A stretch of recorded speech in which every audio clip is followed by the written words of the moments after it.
work on your presentation. Take voice lessons. Then seal yourself in a barrel and fall off of a waterfall. You leave Liddy alone! I need it quiet to record my catchphrase. Sebastian, I'm going to give you a few options. Love it, Jenna, go. Is this your show? Liddy, go jump back up your mother. Liddy, go jump back up your mother. Go jump back up your mother, Liddy. I like the third one for me and her crying on the second one. Today's guest is one of my all-time favorites.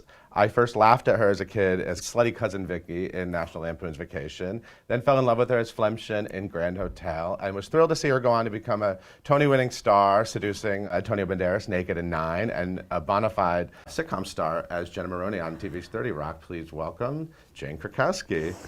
I feel like we need to cue the applause machine button. I should have. I'll start my own entrance applause. I'll applaud. I'll applaud because I'm a big fan. You know that. Hello, show people at Broadway.com. I might be like your #1 fan. I'm up there. I know you have a lot of fans now, but I still think I think I'm pretty high now. I adore you too. You know that we've known each other a long time. We have known each other a long time. And almost. It always makes me happy every time I see you. Yes, we met when you were doing Company. Yes. At the Roundabout. At the old Roundabout in the Bond, in the old Bond theater. I don't know, is that what they're calling it these days? The Criterion Center it was called. That's right, that's right. And you were brilliant, as always. So how are you? I'm really well, thank you. You are a busy lady. Busy, happily busy, which is good. And doing well, loving being a new mom, which is sort of I want to talk about Bennett. So I know Bennett turned 1 last month. Yes, he did. In April. Yeah, he's 13 months old now and running around the house and giving us all joy whenever any music is played. He starts dancing, which is What kind of music? What does Bennett rock out to? Right now we are in a music for aardvarks phase. I don't know if you probably don't know that genre of music, but it is city-specific children's songs. Okay. This is what we're rocking out to over at our house. Songs about hailing a taxi and walking with my mommy down on Avenue A. Oh, nice. So does Mommy sing? Does Mommy sing? Yeah, I do sing around the house a lot to him, and obviously we've because those songs have been so repetitive in our heads, we know the entire CD of those songs, so we sing a lot of that. But it's just so, it gives you so much joy that he loves music. I mean, he bounces from inside his soul, and you're just like, yeah. So were you itching to have a kid? Was this like something that you were really aiming for? Or? I think sort of the pangs hit me a little bit later than for some women maybe. But I think there was a time a few years ago where I was like, oh no, I really want to do this. And so I feel very lucky that I was able to. And it has been such a joy. Like, I'm not a morning person, and he wakes up very early, and since the day he was born, like, I love it. Like, it's 6 a.m., I'm looking at the baby monitor to see if he's up. Like, it's so not me, but this is like my life now, and I love it. So it is amazing how you change and how that joy changes your feelings about the early a.m. hours. How did you come up with the name Bennett? Tell me this. Bennett is a family name on his father's side, my fiance Robert Godley's side. And when we first found out we were having a baby, you know how like you go through all both sides of the family's names, and we didn't even know if it was going to be a girl or a boy then. And it was one of the names that came up, and I was just like, well, I love it. That's done. We're good. And then, of course, I'm a Libra and very indecisive. We went through every other name in the world. We even had, like at my baby shower, we had like a name the baby kind of sign up sheet, and you know. And then, of course, we went back to the name that we initially loved the most. But when he was born, he just was a Bennett. It just suited him, which we were kind of hoping to wait to like know him for at least a day or so before confirming his name. I've never met any other Bennetts. Yeah, I think it's a popular last name in England, but this happened to have been Robert's relative's first name. So, and I love it. I think it's an original name, and as I say, it suits him. So. Of course, there's Michael Bennett. I guess there's a famous Broadway Bennett. I love it. All right, we'll just tell them that story. We'll re-edit the story. Now, Robert has this cool line of clothing, Psycho Bunny. Yeah. And I actually have some Psycho Bunny shirts. They're those cool. Oh, you do? I'm so glad. They have the cool polos with like the crazy rabbit's head. Exactly. Yeah. And the crossbones. Yeah, he's. his line is doing really well. It's called Psycho Bunny. You can buy it on psychobunny.com and help get my child through preschool. I'm helping Bennett. I'm helping Bennett slay. We're all helping, frankly. And it's great. He's a very good designer. How He's a did really he good grab job. your heart? How did this happen? How did this happen?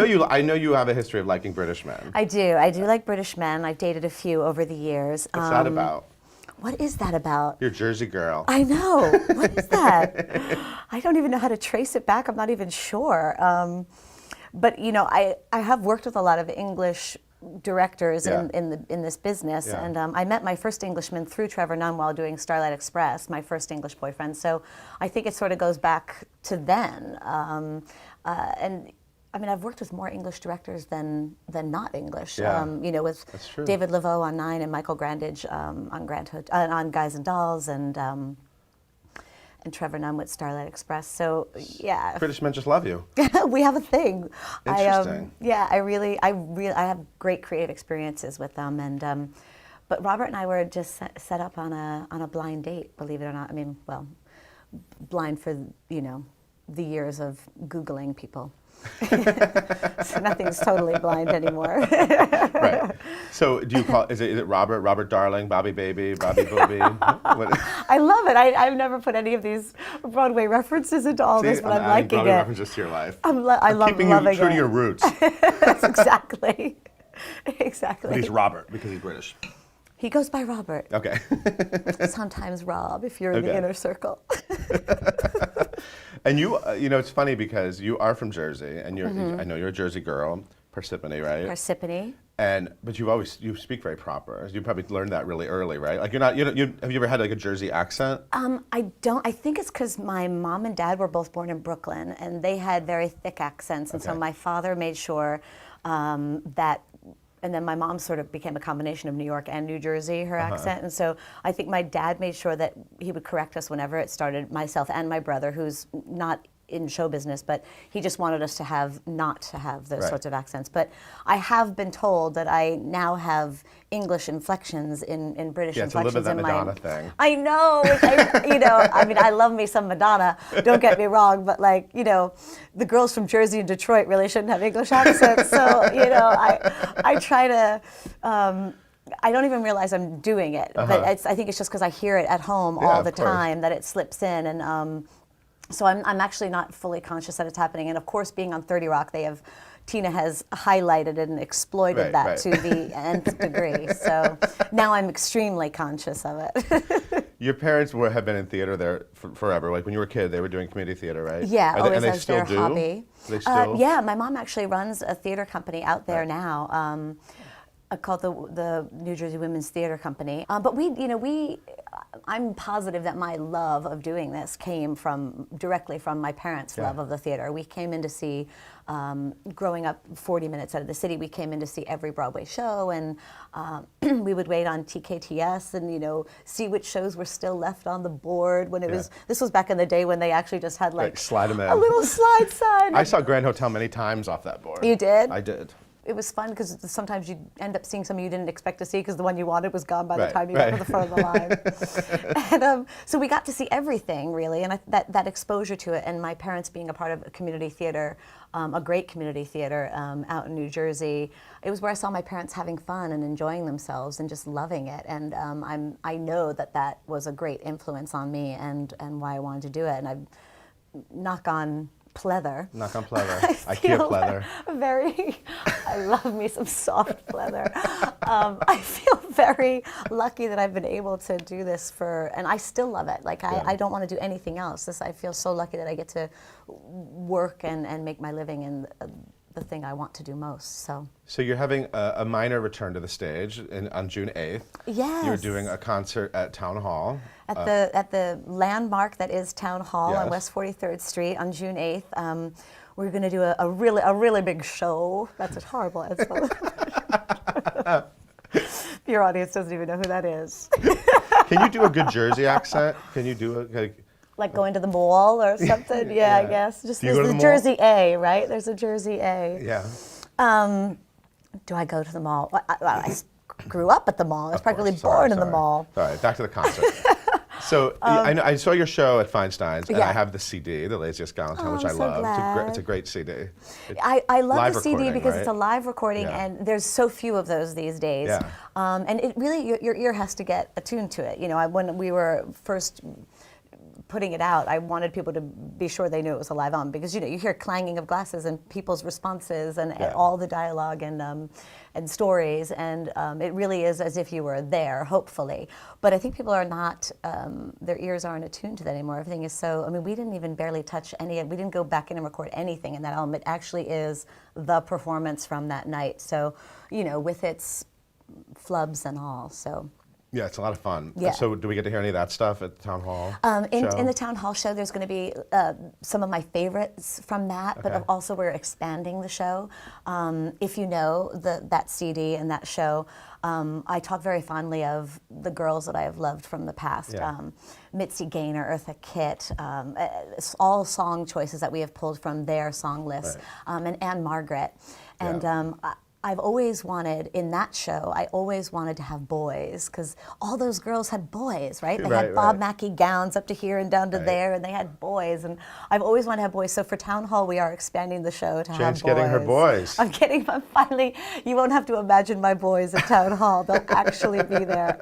Awesome. So I'm really excited about that, because I think it's a great way to expand why that material was chosen in the first place, and my love of that genre, and those types of women and those numbers that they did.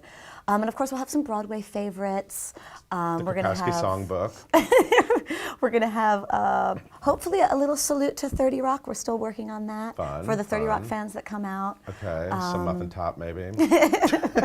You have no idea, more times than not, how many people yell that out at my shows. I'm sure. Which I just, it's a very short song, a 22-minute show. We kind of it's about a 20-second song, so it's kind of hard to broaden it out to a full stage number, but gosh darn it, we're going to try. Is there going to be maybe some Grand Hotel, some Nine? I think so. We're going to maybe have some Guys and Dolls? I got to see that in London. Oh, you did? Oh, I'm so glad you got to see it. I loved that. Olivier winning performance. I'm sorry, what? I like to call him Ollie. No, I've never said that before in my life. Tony and Ollie. No, we call the Tony or the Anthony, right? Oh, okay. We reverse it. We make the London one the shorter name and the Tony the longer name. I love that production so much and was so proud of it. So whenever people come up to me and they say they were in London at that time and got to see it, I'm so thrilled that they did. I mean, of course, that's one of the great all-time female parts in musical theater. So. That I didn't even think I was suited for when I got cast. I was like, are you sure I'm right for this? And then it ended up being one of my favorite parts I've ever had. So maybe we get to hear a variety of the Broadway songs. Right, yeah. And we're going to have a special guest star in, I think, a Broadway.com favorite. Uh-oh. Mr. Cheyenne Jackson. Definitely a Broadway.com favorite. I just saw on your website, he's who people most want to see in 50 Shades of Grey? Yeah. I love it. You two take it away from each other. You were in Damn Yankees together. Yeah. And you're on 30 Rock together. Right. You guys We've worked together a lot. I've noticed, I think in the last 5 years, every job I'm hired for, he is in somehow. I don't know how we keep getting matched up together. Because we also did some Xanadu workshops together over a long period of time. I got to see that. And so we just always are matched up together. I mean, he's such a hunky, tall drink of deliciousness that, I love working with him because he always makes me feel and look petite. I guess nothing from Starlight Express. No UNC or UPLED. Dinah, we might have to do a poll and see if people would really appreciate that. Once I learned how to roller skate for Starlight Express, I keep bringing those skates back on out, even when maybe people don't want to see me on them anymore. But I still love it. I still love getting to roller skate, and I bring it out for benefits every once in a while, or obviously for the Xanadu workshops. It's one of those special skills on the bottom of my resume I like to pull out every once in a while. And it was great when Jen Maroney skated on 30 Rock, and it's fun when there's, is it fun to sort of get to, obviously you're playing like my favorite faux celebrity. I mean, she's a train wreck and she's hilarious. And, yes. But sometimes you get to sort of reference things, and I noticed in your dressing room you have like some Broadway posters. Yeah, yes. some Jenna Maroney roles. Yes, I love all that stuff. When I first met Tina for this part, she had asked me if I would be willing, and of course I was, to sing and sort of send up that entity of even a part of my career, even though it's as Jenna Maroney. Yeah. And I've loved every second of it. I mean, Jenna is so obviously exaggerated and crazy and wrong in every single way that it's given us a ridiculous amount of freedom to do anything, really. Yeah. I mean, there are so many times that I have felt I'll read something and I'll check with Tina. I'm like, you sure we can get away with this one? And somehow under the blanket of Tina's world, the Tina Fey TGS world that she's created, and certainly for the characters of Jenna and Tracy, that they are such a mess and so misguided and wrong about everything, that we can get away with so much, which has just been amazing. I always knew that you were talented and charming and funny, but I didn't know that you were as hilarious as you are on 30 Rock. Oh, and well, you're hilarious on the show. And when you got the show, I know Rachel Dratch played the role in the pilot, and then you got the role. Were you intimidated? I mean, these are like Saturday Night Live comedy all stars. I'm still intimidated. Are you really? Oh yeah. Because you're totally at their game. No, I mean 7 seasons in, thank gosh, I am still learning and watching and trying to like just keep up with them. I mean, I still get nervous when I have a huge scene with Alec. You know, he is a master. Yeah. And I am still there just trying to keep up and wanting to figure out what spin he puts on the ball on every single line in his genius way that he does. And but I feel that way with everybody. I mean, Tracy can say anything and it doesn't sound like anybody else would ever say it in the world, and it's just hilarious. Yeah. Even if it's just one word, you know? And so and of course our writers, I've become very in awe of the group of writers that we have on that show, because I don't know what goes on in that writer's room, but it must be one of the most crazy fun places to be. And I don't know how they come up with the things they do. But I even get kind of shy around them, even this many years in, because I am just in awe of their writing talent and comedy genius that they come up with. So I'm still trying to just keep my game up with these guys, and I'll miss it. You know, we only have 13 more episodes to go. One more season. One more half season, really. And so it's been the time has just flown by. It has been so fun, and I think none of us ever imagined that we would be here 7 years later. Yeah. We were on the brink so many times of maybe not making more, and so for us to be here now 7 years in, made it to syndication and all that, has been a great time and a great ride. And you also had that with Ally McBeal. I mean, you've had this twice now. You've had 2 long-running smash shows. I've been very lucky to get on shows that I'm also proud of. Like, you know, I haven't really looked back at Ally McBeal. It's a bit like looking at your high school photo. You're not really sure if you're ready to go back and see what your hair even looked like at that time. But and I know I'm not ready for that. But I think they both 30 Rock and Ally McBeal were very, very well written shows. So I feel very lucky to have gotten on 2 like that, and I hope there's another one around the corner someday. Do you see yourself jumping into another one if there's something out there, or are you looking to take some time off or come back to Broadway maybe? You know, I had such a great time right after Ally McBeal was over.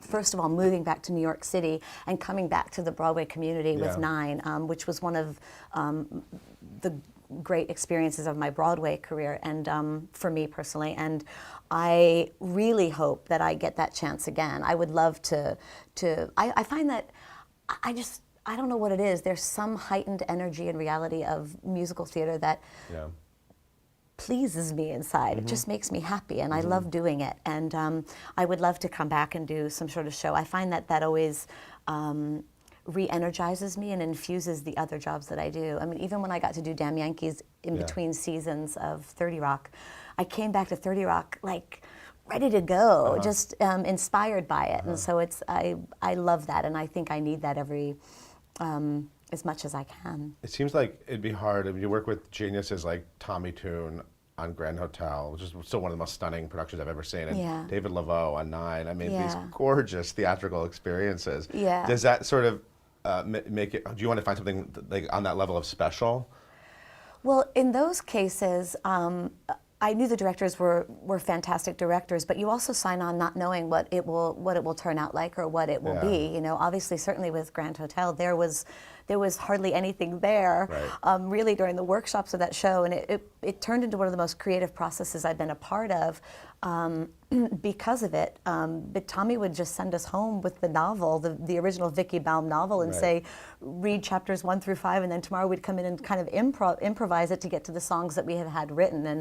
And moments, certainly like Let's Have a Glass Together, with Michael Jeter jumping over that bar, which was, I think, the highlight of the show, was a moment that just happened by accident during a 10-minute break in the rehearsal hall. And he just did it to make us all laugh. Right. And literally, Tommy said, everyone can go home, we're clearing the schedule, this is our number. And I think before that it had been a tap routine, or it had been gone through so many incarnations. So it was just such an incredible process to be a part of. And then, of course, with Nine, I mean, Nine was, it had been done, David had directed a version of it in London, but our version was completely rethought through.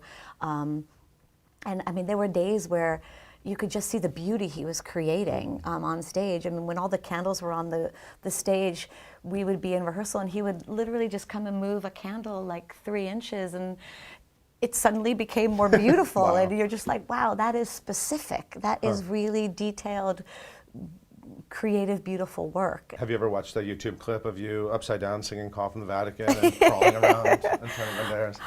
Yeah, I mean, it's funny because those are obviously like illegal videos that were taken, you know. It's kind of nice to have them, though. But in a way, you're kind of like, I'm so glad someone kind of did, because there is no other record of it. Right. And just to sort of remember it and have it there, show Bennett what Mama used to be able to do. Yeah. So yeah, it's kind of nice You could to still have do those that. things. Still tie you up. What about, when's the last time you did a Charleston? The Flemshin a Mad Charleston. Oh, I think we should do one right now. I think to close show people, we should do a Mad Charleston Get on that out. table and do a Mad Charleston. So hopefully we'll see you back on Broadway. I hope so. I hope they'll have me. And If they will have me, I will come. Well, I can't wait to see what you do next. I love you and everything, and I will definitely be at Town Hall on June 8th, and everyone else should be there. 8 o'clock. 8 Town Hall. o'clock. One show only. One show only. One night only. One night only. And now we're gonna get ready for the Charleston number. Not happening. Move the coffee cups. Rip off the microphones. Let's do it, Paul. Thank you so much, James. Great to see you. Thank you for having me. Thank you for watching. We'll see you next time.